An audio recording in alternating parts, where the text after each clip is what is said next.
In 1950, East Germany had a problem. They wanted to monitor every citizen, so they convinced ordinary people, neighbors, co-workers, even family members, to watch each other and report back. By the time the Berlin Wall fell, 1 in every 63 citizens was an informant. The government didn't need cameras. They turned the population into the surveillance system itself. 70 years later, Amazon figured out how to finish what the Stasi started.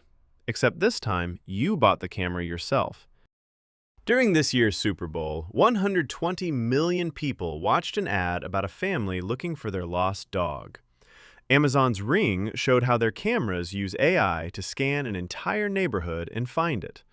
Everyone said, "Aww." But here's the catch. They just showed you in a 30-second commercial how a private company built a citywide AI surveillance grid, and they told you to feel good about it. A couple of months ago, I made a video about Ring. The FTC had just caught them letting employees and hundreds of contractors watch customers' private camera footage. Bedrooms, kids' rooms, whatever they wanted. Employees could view, download, and share those videos. One employee watched thousands of recordings from female customers. Ring paid a $5.8 million settlement and was forced to delete the data and every algorithm they'd trained on stolen footage. That was 2023. Amazon said they'd clean things up. They made two-factor authentication mandatory, added end-to-end encryption.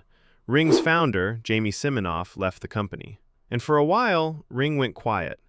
They rebranded themselves. Instead of a security company, they became the Fun Doorbell Company.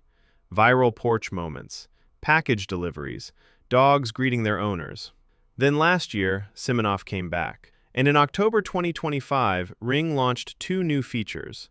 The first one was called Familiar Faces. It uses AI to learn the faces of everyone who approaches your Ring camera. Over time, it builds a database of faces and sends you personalized alerts when it recognizes someone. Their website says it works with 24/7 continuous recording. A camera that records everything, all the time, and uses facial recognition to identify everyone it sees. But the second feature is the one they put in a Super Bowl ad. Search Party. Here's how Ring pitched it. You lose your dog. You upload a photo to the Ring app. And then, every participating Ring outdoor camera in your area starts scanning its footage using AI to find an animal matching your dog's description. If it finds a match, the camera owner gets a notification. The ad showed this as a bird's-eye shot of an entire neighborhood, where every single camera lights up simultaneously. It took about 4 seconds for people to figure out the obvious. If this system can scan every camera in a neighborhood for a specific brown Labrador, what exactly stops it from scanning for a specific person, a specific car, a specific face? Ring says Search Party doesn't process human biometrics. Okay, but they just proved they have the infrastructure to do it whenever they want. The cameras are already there. The AI scanning is already built. The network is already connected.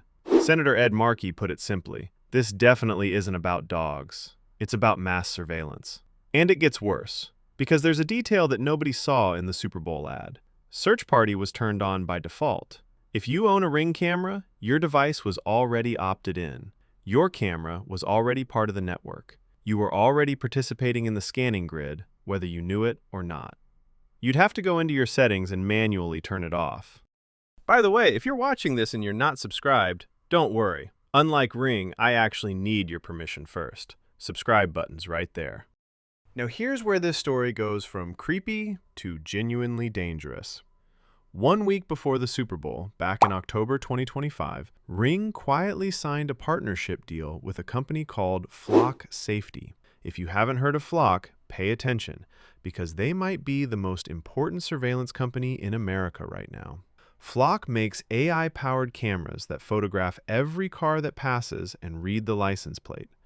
They're installed in over 5,000 communities, and they share that data with law enforcement. Not just local police, federal agencies too.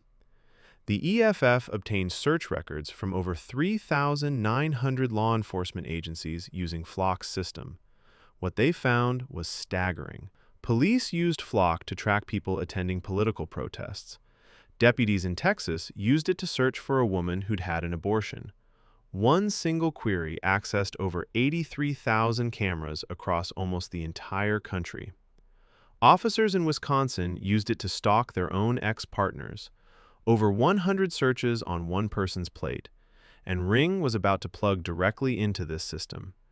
The Flock-Ring partnership was designed to let Ring camera owners securely share helpful video footage with local public safety agencies. Translation: your doorbell camera feeds into the same system that police are using to track protesters, immigrants, and women seeking health care. Think about what that means. 30% of American households own a video doorbell. Ring is one of the most popular brands. If Ring's network connects to Flock's network, you're not just looking at cameras outside police stations, you're looking at a camera on nearly every street in America, feeding AI-analyzed footage to law enforcement without a warrant. The backlash hit fast. People started posting videos of themselves ripping Ring cameras off their walls. Senator Markey wrote an open letter to Amazon demanding they stop. Cities across the country that had already been fighting Flock cameras suddenly had a new enemy.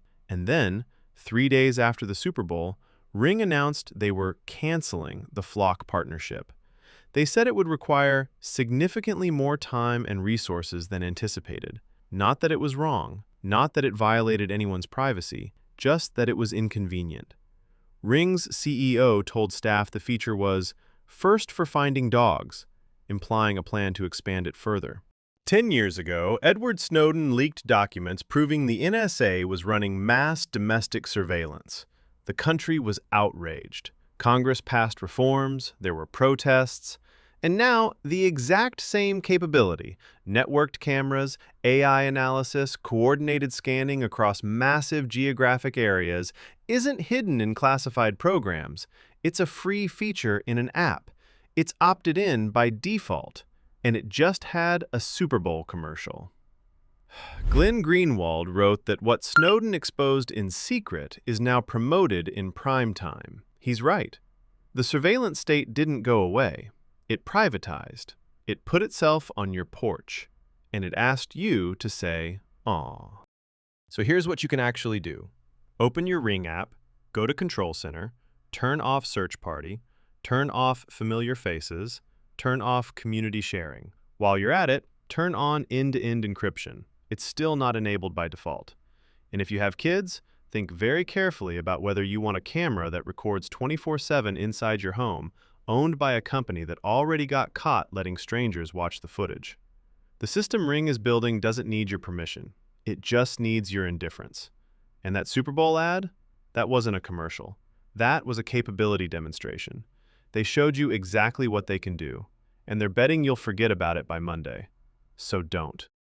And if Amazon is watching this through someone's Ring camera right now, hi, I hope you subscribe too. You already know what the video is about.